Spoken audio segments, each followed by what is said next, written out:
اپنی اولاد کو قرآن پڑھانا سکھاؤ.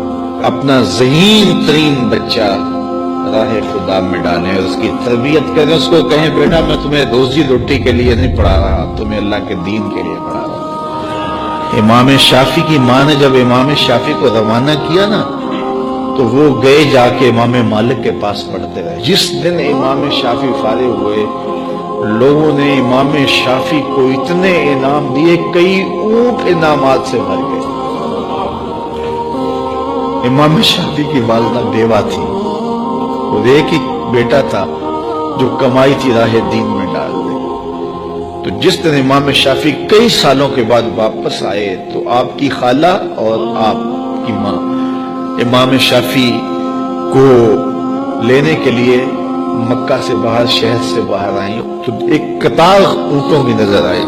تو امام شافعی کی ماں نے دیکھا کہ یہ اونٹوں کی قطار کیسی ہے، تو کسی نے کہا کہ تیرا بیٹا آ رہا ہے اور اس کو اتنا مال و انعام دیا گیا ہے کہ وہ مالا مال ہو گیا ہے.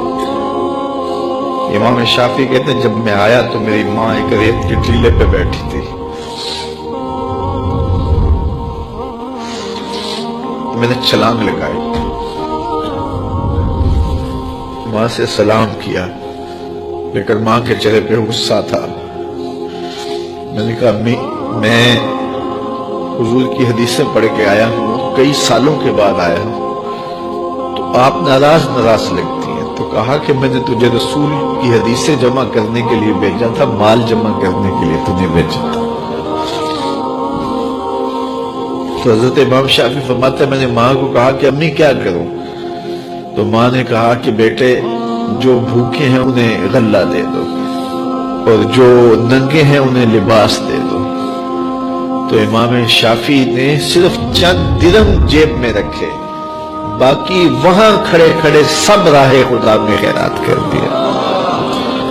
ایک بیوہ کا یتیم بچہ آ جا رہا ہے اور اتنا مال، ماں کو تو نہال ہو جانا چاہیے کہ میرا بچہ دین بھی پڑھایا اور اتنا مال و دولت بھی لے آیا، لیکن کہا شافعی تجھے میں نے دین پڑھنے کے لیے بھیجا تھا، دنیا کے لیے نہیں بھیجا تھا. تو جب مائیں ایسی ہوں تو پھر بیٹے امام شافعی ہی بنتے ہیں.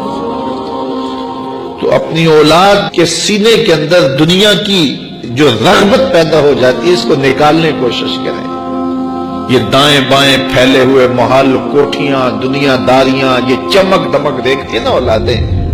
تو میں نے دیکھا مدارس دینیا میں پڑھنے والے علماء کے بیٹے، پیران عظام کے بیٹے، وہ بھی دنیا کی چمک کے پیچھے دوڑتے ہیں. اور میاں تم کیوں دوڑتے ہو؟ تمہارا سب سے بڑا سرمایہ محمد عربی کا دین ہے. یہ کیوں دیکھے دنیا کو؟ کیا ہوتی ہے دنیا کی چمک؟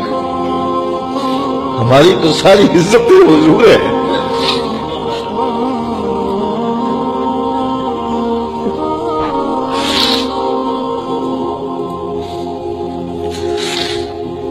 ہم جس میں بس رہے ہیں وہ دنیا تم ہی